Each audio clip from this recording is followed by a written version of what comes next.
Hello and welcome to the AfterBurners podcast. I'm your host, Samuel Only, and this is episode 34.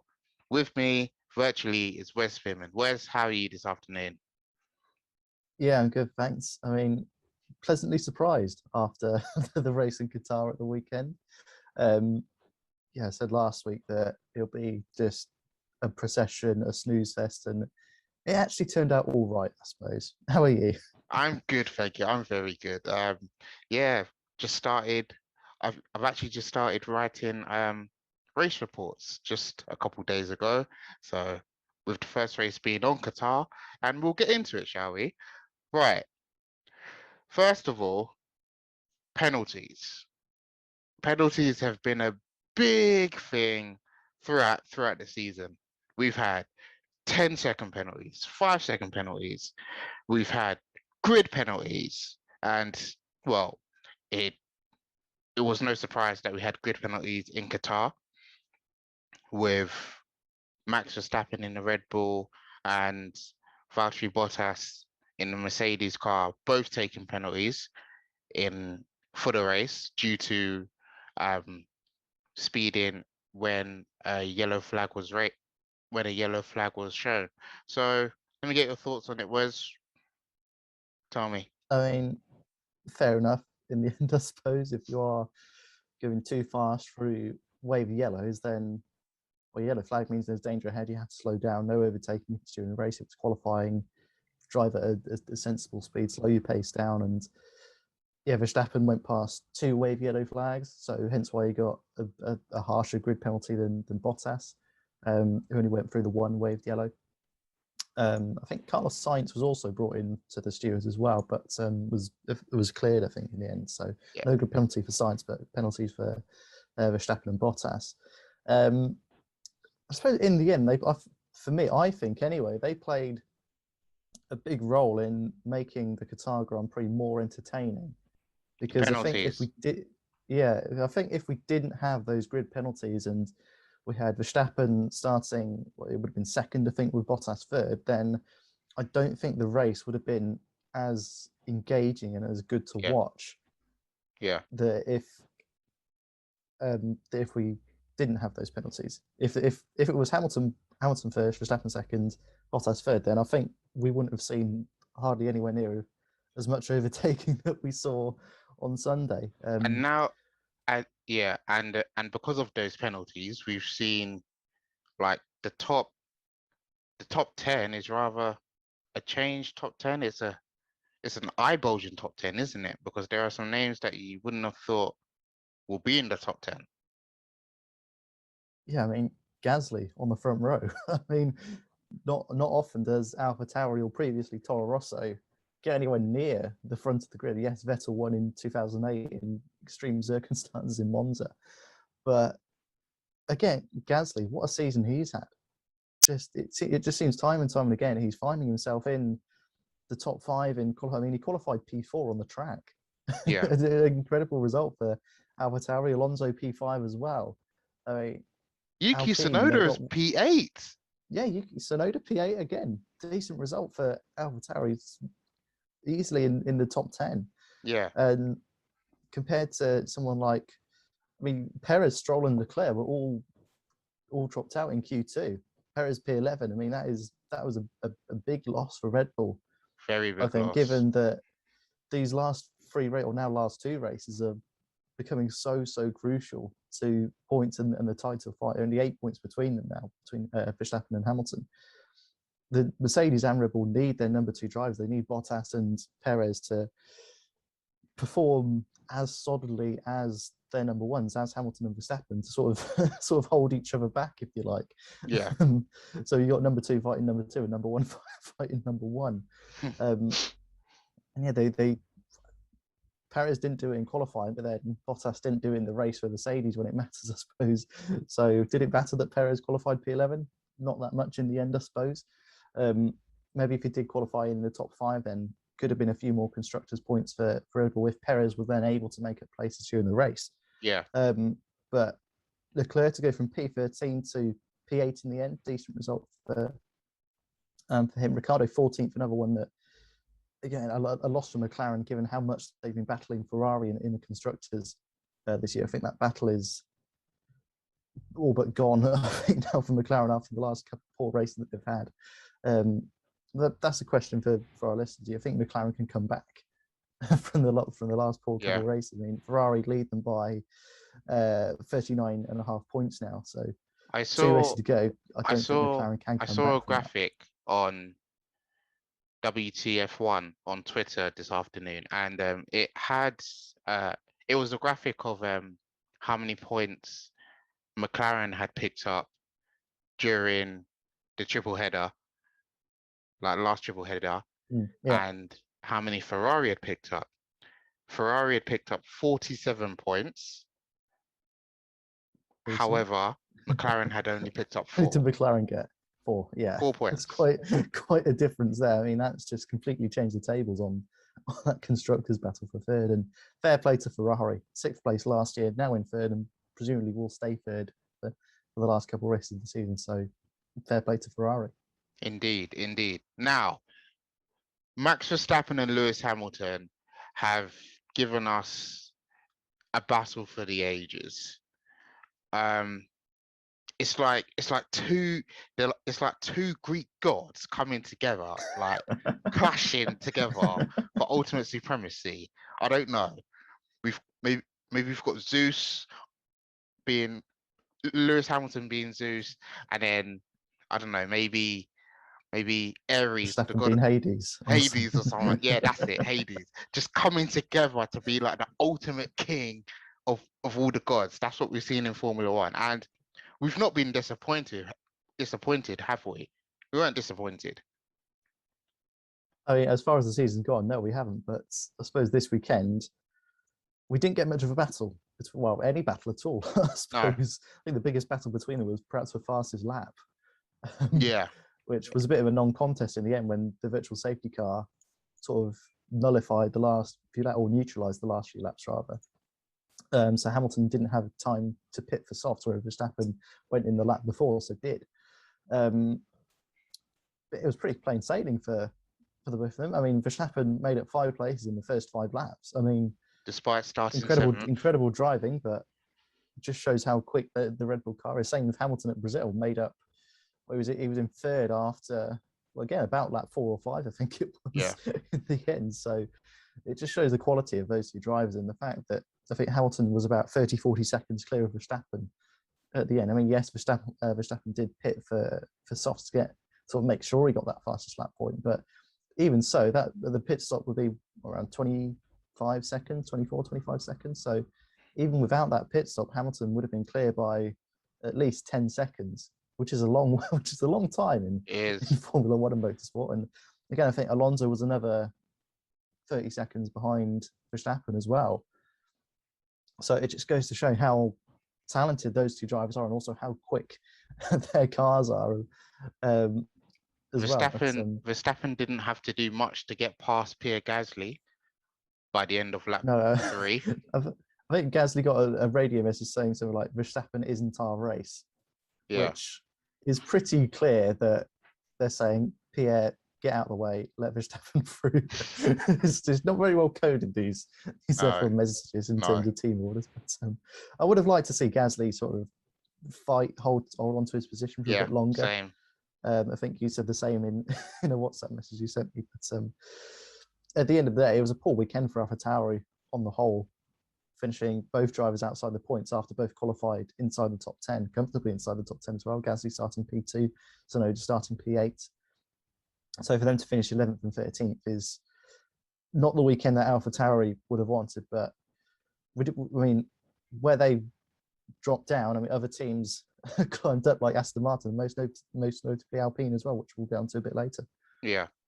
And Lewis Hamilton winning that Grand Prix made it 102 wins in Formula One for him, and 102 poles. Now, nice and even. Nice and even. All balanced. All balanced. Question is, do you reckon he can finish the season with 104 wins? Yes, I think so. Genuinely, I think so. Just because of the pace that he showed over the last 2 races. I mean, we said that Brazil might favour Red Bull slightly, but it actually didn't. Mercedes in particular, well, Hamilton in particular, which is so quick that entire weekend. Even in Qatar, Hamilton got pole by, just have a look.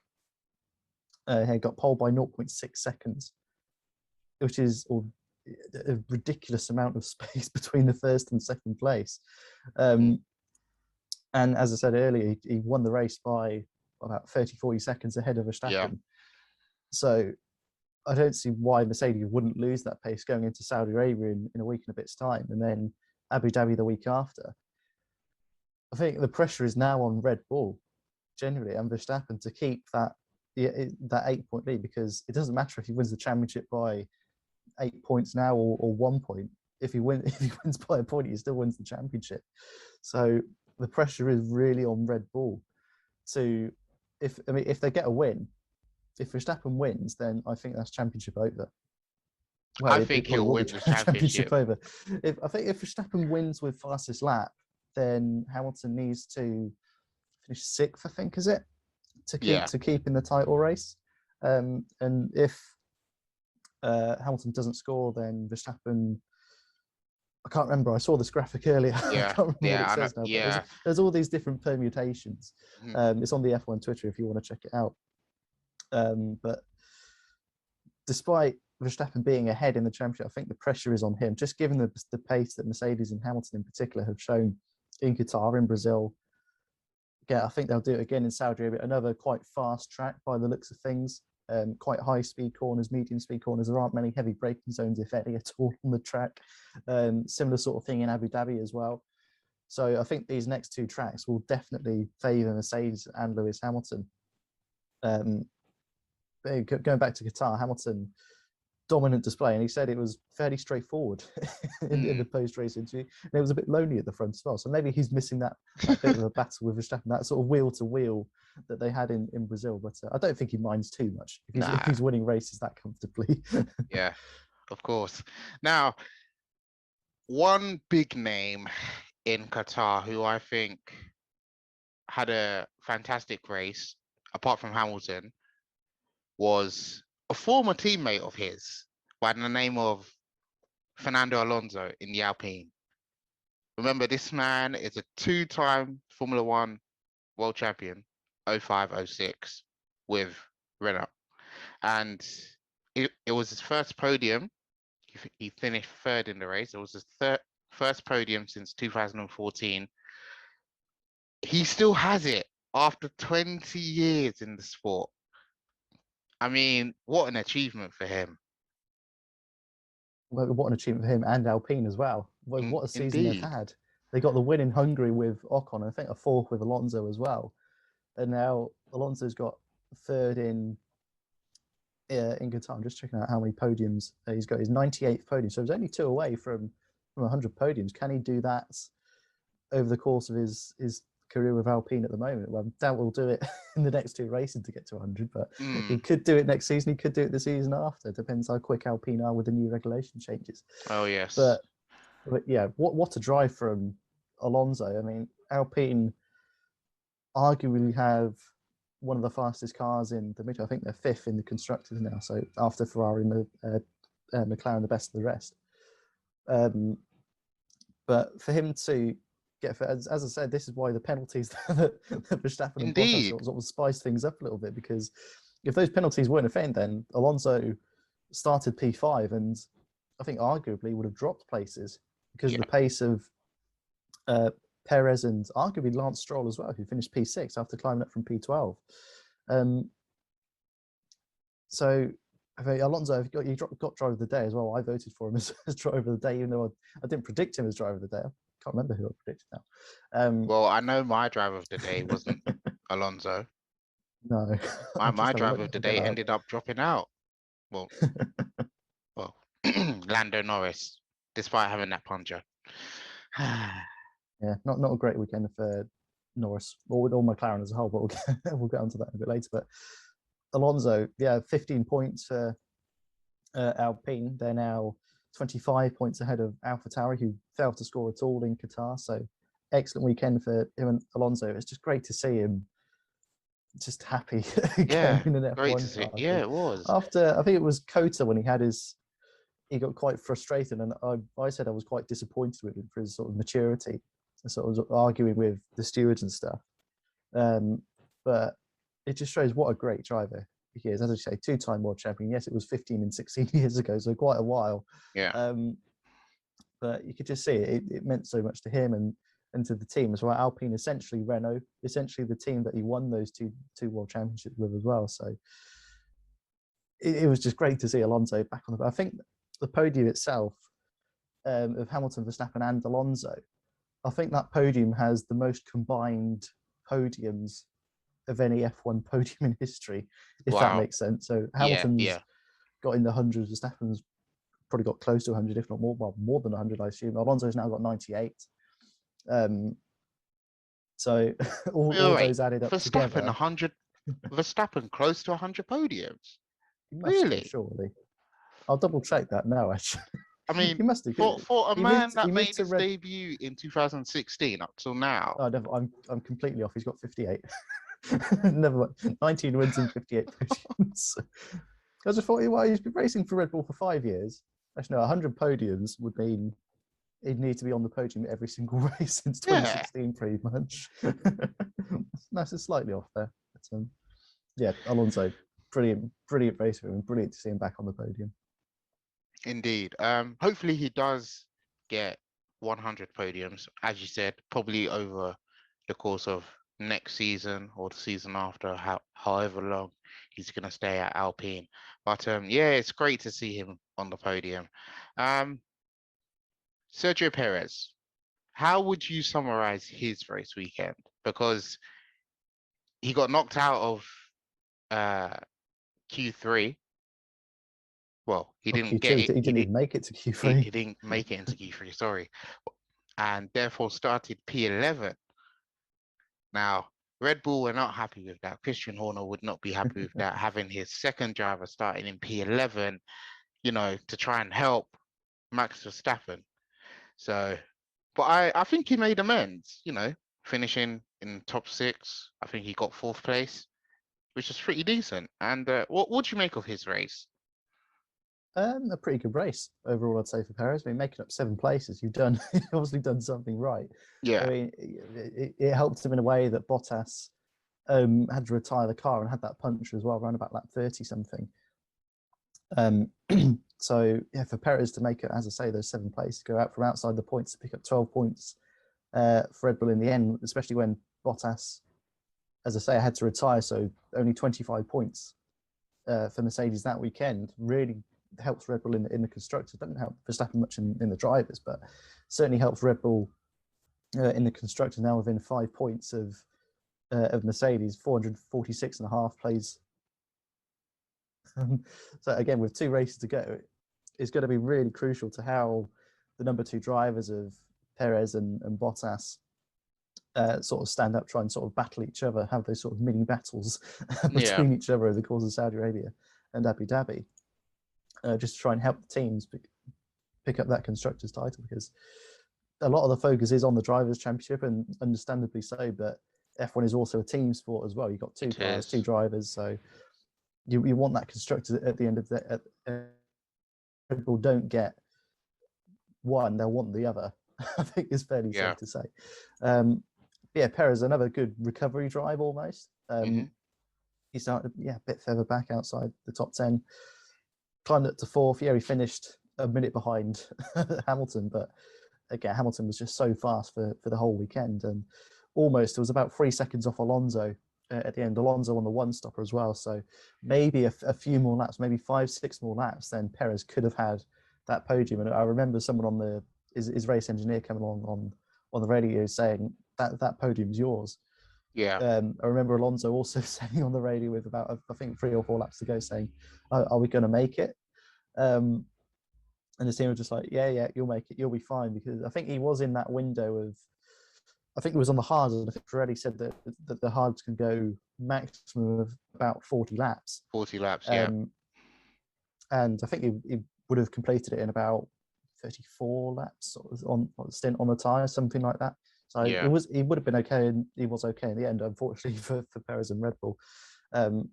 Yeah, as I say, Perez solid drive, another 12 points for him, 12 points for Red Bull, and again sets up the constructors' championship nicely for the last 2 races. Indeed, indeed.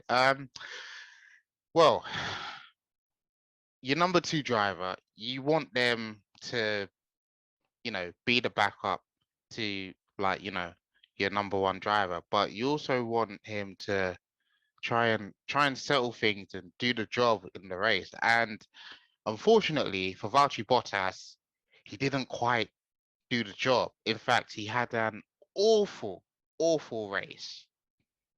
I mean, Yeah. apart from Monaco with that horrible pit stop, which took almost 48 hours. Took 2 days in the end, I think, to get that Yeah. tire off. I might say that Qatar has probably been his worst race of the season. Correct me if I'm wrong, but I can't correct you. I don't but think he's had a worse race this season. I mean, to start 5th, go down to 11th, have problems with the tire, and ultimately retire. It shows that it just didn't work out for him. Not at all. I mean, yeah, he got the 3-place grid penalties, so he went from 3rd to 6th. But at the same time, Verstappen went up 5 places. Bottas lost 5 places. He went from 6th to 11th. And I remember at one point, Toto Wolff came on the radio, which you don't really hear that often. You don't usually hear team principals come over the radio saying, "Come on, Valtteri, let's get these cars." I think is what he said. And Bottas didn't really respond to that. It shows he was further back. annoyed. He was annoyed, to put it nicely. Toto was annoyed. I mean, understandably so. I mean, the season is just so close between, but in the drivers and constructors that, as we said, you want the number 2 drivers to perform, and Perez did, and Bottas didn't. And I suppose he arguably was hampered a little bit by strategy in terms that Mercedes wanted him to do the one-stopper, starting on the mediums, which Hamilton did as well. I think they were one of the few teams to start on the mediums. I remember, I think Alonso was on the softs, Gasly was on the softs. Yep. A lot of drivers started on soft tyres. Mm-hmm. But Mercedes didn't. So potentially they would have wanted to do the one-stop with both. But I think because Hamilton was so far ahead, they could afford to do the 2-stop, and it obviously worked out quite well at the end. But for Bottas, yeah, not so much. Got a puncture. I can't remember what lap it was now. 35. Roundabout. I've got the pit stop summary up here now. He pitted on lap 33, so puncture around about lap 32, and that also caused him to go off into the gravel as well, which damaged the underside of the car, damaged the front wing. I think that was the main reason. Sorry if you can hear there's like a fire engine or ambulance going on outside. But yeah, I think that sort of trip into the gravel didn't help Bottas. It hindered him more than the puncture could have done, I suppose. If he kept it on the track with the punch, then maybe he would have been able to finish the race. But I think that damage in the end caused from the gravel trap arguably led into him and Mercedes to retire the car. So poor weekend for, well, I think it was the worst weekend that Bottas has had this season. Started 6th place, dropped outside the points within the first couple of laps, was running around about P14, P15, I think, when Mercedes came over the radio to say, Bottas, we need to retire the car. So horrendous for Bottas. Not a weekend that he'll want to remember. And he's got 2 races left at Mercedes. He'll want to give it his all to show Mercedes, I suppose, sort of what they're missing, maybe, when he goes to Alfa Romeo next year. But he wants Mercedes. He's been a part of the team for, I think, 5 years, if not 6 years now. I think this is 17, 18, 19, 20, 21, 5 years. 5 years. His 5th year with Mercedes. So he knows what the team's like. He knows the team absolutely. He'll want to just perform as well as he can the next 2 races, or the last 2 races of the season, to allow Hamilton to win the Drivers' Championship and Mercedes to win the Constructors' Championship. For, I think, Mercedes, it will be their 8th year running for the Constructors, and Hamilton, obviously, his 8th championship as well. was going to say seventh in a row, but of course Rosberg fitting in there in 2016.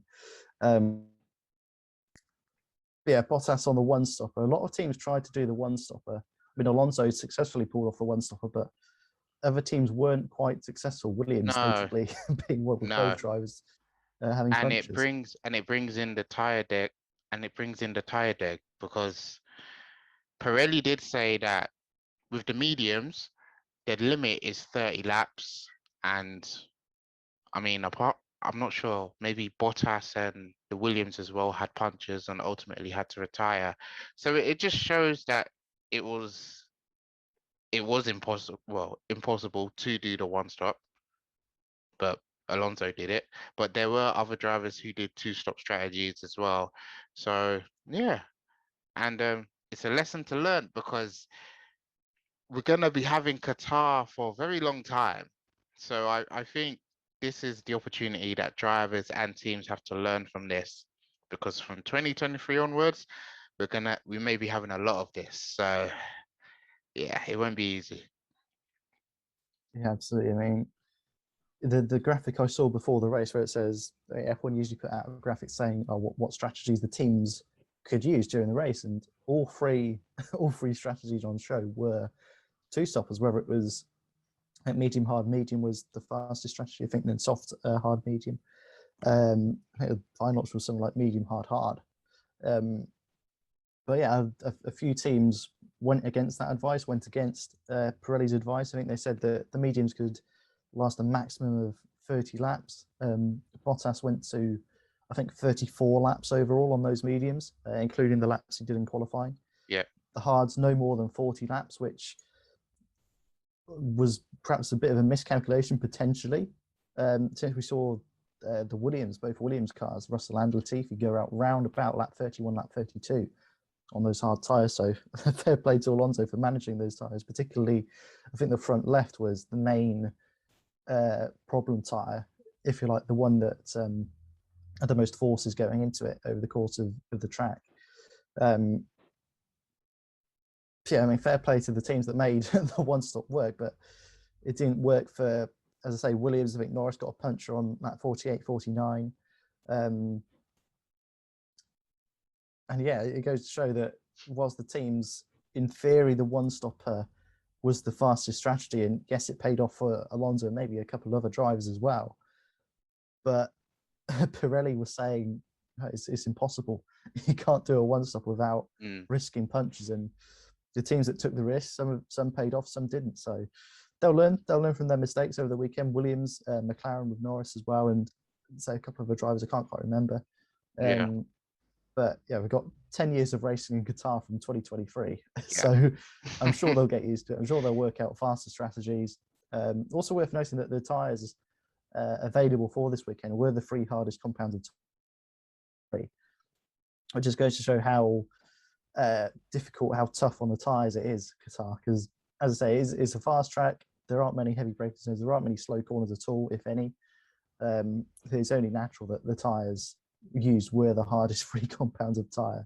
So I mean, something like a C3, that might be, I mean, at Monaco, you're looking at probably a C4 to 6, the softest free tyres on show. Yeah. And then you go into Qatar and it's the hardest free tyres on show. So yeah, the teams will learn, as I say. Yeah, we've got 10 years of racing in Qatar for the teams to work out viable strategies. Right, we're going to go through this next one fairly quickly, just shouting out honourable mentions. Lance Stroll in the Aston Martin. P6, that's 4 points, 6 points? 8 points, I think, in the end. 8 points. Quite a few points for Stroll. Just trying to find final standing. Yeah, 6th place, 8 points. Yeah, so that was very good. Another point for Vettel in the Aston Martin as well, finishing P10 after coming back from P17 at one point as well. That was very good. Ferrari, brilliant. Yeah, I'm not sure. I think Charles Leclerc's almost been overshadowed by his teammate this season. I think that's the only thing I have to say about that. Carlos Sainz has really showed up, you know, coming into a new team this season, and yeah. Alpine. Yeah, the two Ferrari. Go on. Sorry. Just come off Ferrari. Yeah, 7th and 8th for Ferrari after Leclerc started, was P13, I think, in the end for Leclerc. So 5 places for him, 10 points for Ferrari for the weekend. And yeah, just 2.5 points behind 300 points on 297.5. Main challengers, McLaren on 258. As you say, Ferrari picking up about 10 times as many points, was it? I think, what was it, 47, 37? Compared to 47. McLaren's 47, yeah. So that just goes to show how well Ferrari have done, not just over the course of Qatar, but over this triple header as well. Indeed, indeed. Alpine, the only thing I have to say is penalties were Alpine's best friend this weekend, I have to say, because without the penalties, I think you mentioned it before, without the penalties, Alonso probably would have dropped out of the top 10, probably finished like 12th, 13th. But P3, fantastic. Esteban Ocon, P5, which was brilliant. So Alpine will be very happy. On the other hand, teams that will not be happy, McLaren. Yeah, I mean, as a McLaren fan, it was another quite poor weekend for McLaren. Norris recovering to 9th place, he picks up a couple points. Ricciardo, 12th place. Just look up where they started. I think Ricciardo started P14, so yeah, he made up a couple of places, but he struggled a bit, Ricciardo. I mean, he got the win in Monza, brilliant, fantastic, but overall, you'd say with Ricciardo's season, a little bit disappointing. And given, I suppose, the pace that McLaren have showed, particularly in the first half of the season, and certainly before this triple header, they'd have been wanting to take this battle with Ferrari, or they'd have wanted to win this battle with Ferrari in the constructors. But as we've said, the last 3 weekends, this triple header has not gone well for them at all. I think Pratt started with Russia and Norris's sort of lost win, if you like, at Sochi in the rain. But yeah, it's not gone well for McLaren. I mean, Norris is still 5th in the Drivers' Championship, still ahead of both Ferraris and Ricciardo. 153 points for Norris, Ricciardo 105. But Ferrari have just seemed to got their game together again. I mean, Leclerc 152 points, Sainz 145.5. Those two are just so close in terms of points, in terms of talent, you could say, just how well they've done. They've Ferrari been much more consistent over the course of the season than McLaren, and I think that's paying dividends as we've seen now. Indeed. Haas is Haas. Alfa, yeah, Haas is Haas. Pretty much. Alfa Romeo, I think, yeah, probably the same thing. Same thing, yeah. 14th and 15th for Raikkonen and Giovinazzi, so yeah, pretty usual stuff for Alfa Romeo. I think the biggest losers were AlphaTauri. I think they're the biggest losers of the weekend, because Pierre Gasly was started in P2, which you're sitting on the front row with Lewis Hamilton. Yuki Tsunoda also starting P8, and both of them, just lost their positions. They disappeared into the unknown, and yeah, very, very, you know what I mean. So it wasn't really a good weekend for AlphaTauri. Yeah, Gasly dropping 9 places, P2 to P11, and Tsunoda dropping 5 places as well from P5, not P5, P8 to P13. I think again I think another team that were trying the one stopper and obviously just lost a bit of pace at the end as well. So indeed, yeah, poor weekend for AlphaTauri, particularly. Doubly disappointing for them that Alpine did so well, given that the two teams were level on points going into this weekend on 112 points each. And again, for Alpine to have arguably their best weekend, besides Hungary, when Ocon got the win, Alonso got, I think, 4th in the end as well. Yeah. Arguably their second best weekend for the whole season. Yeah, doubly disappointed for AlphaTauri, and they'd have wanted certainly Gasly to finish in the points, but yeah, for both of them to get no points at all from the whole weekend is, yeah, as I say, disappointing for AlphaTauri. Indeed. And all of these teams will want to try and finish their best this season. I say all, but then Haas are pretty much finishing on 0 points, which brings me to a question for everybody. The Constructors' Championship, these 10 teams, who will finish where? Well, I should pretty much say top 8 because Haas and Alfa Romeo are finishing. Well, I think top 6 of it. I don't think Aston Martin aren't going to get too many more points. Williams aren't going to get any more points. On AO won't get any more points. They're stuck on 11, and Haas certainly won't get any more points. The top 5, I suppose, is a battle between first and second. You got Yeah. Mercedes versus Red Bull. You got Ferrari versus McLaren, although that arguably is now over. So that's the top 4. What about 5 and 6? I suppose you could have a bit of a battle between Alpine and AlphaTauri. Okay. If Alpine has a similar weekend to AlphaTauri did in Qatar, then maybe we could be looking at a battle for 5th. But I don't think there'll be too many changes actually in the constructors. Besides maybe the top 2 are maybe top 4. Okay, so I think every other place is pretty much set in stone. Right, listeners, watchers, when it comes out, where do you think these teams will finish in top 10? So I think everybody can agree that Haas are going to finish 10th. I think that is I don't see him getting 12 points from the last 2 races. Unless somehow, I don't know.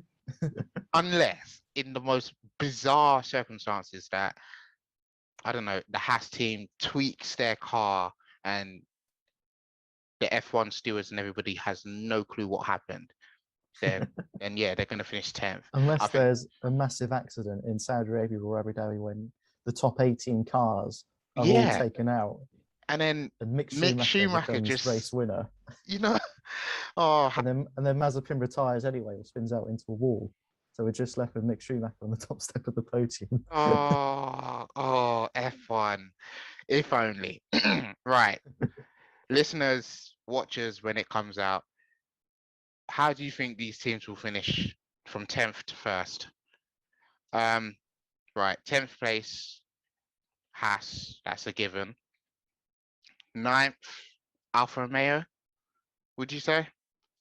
8th place, definitely. 8th place, Williams.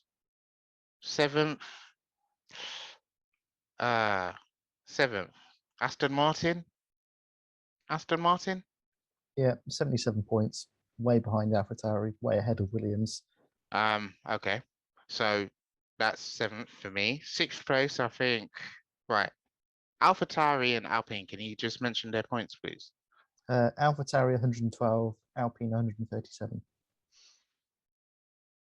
Okay. And that's after AlphaTauri got no points at all this weekend, and Alpine they have had some weekends where they failed to score points, so that one could change. Alpine and AlphaTauri. Yeah, okay. There's a 25-point difference, but again, a weekend similar to Qatar, but for the other team, for Alpine, if Alpine have a weekend like AlphaTauri did, then that could change quite easily. I'm just thinking in my head that if we were at Saudi now, I would say Gasly will be the only one to finish the race in the top 10. Yuki Tsunoda will finish, 11th or lower. But I think for 6th place, I think it will be AlphaTauri. Then Alpine, 5th place, which I think that'll be solid for them. Then we have the top 4. Yeah, then we have the top 4. So 10 to 5 is done. Top 4. I'm gonna have to say McLaren for 4th place because I'd agree with you. I think consistency was the key word that you said for Ferrari, and I don't think McLaren have had that at times. They've been a bit bumpy, would you say? So certainly over the last 3 races. Yeah, they've lost. Was it 43 points? The difference between Ferrari and McLaren over the course of the last 3 races, and the difference in the championship now is 39.5 points between the 2 teams. So this weekend, or this triple header rather, is just proved pivotal for both teams. Yeah, 4th place for McLaren. Ferrari, clap, clap, clap. Well done. Despite the history of this team and how they finished 6th or 7th last season, I think 6th place, to go out and finish 3rd, potentially finishing 3rd this season, it's a big improvement.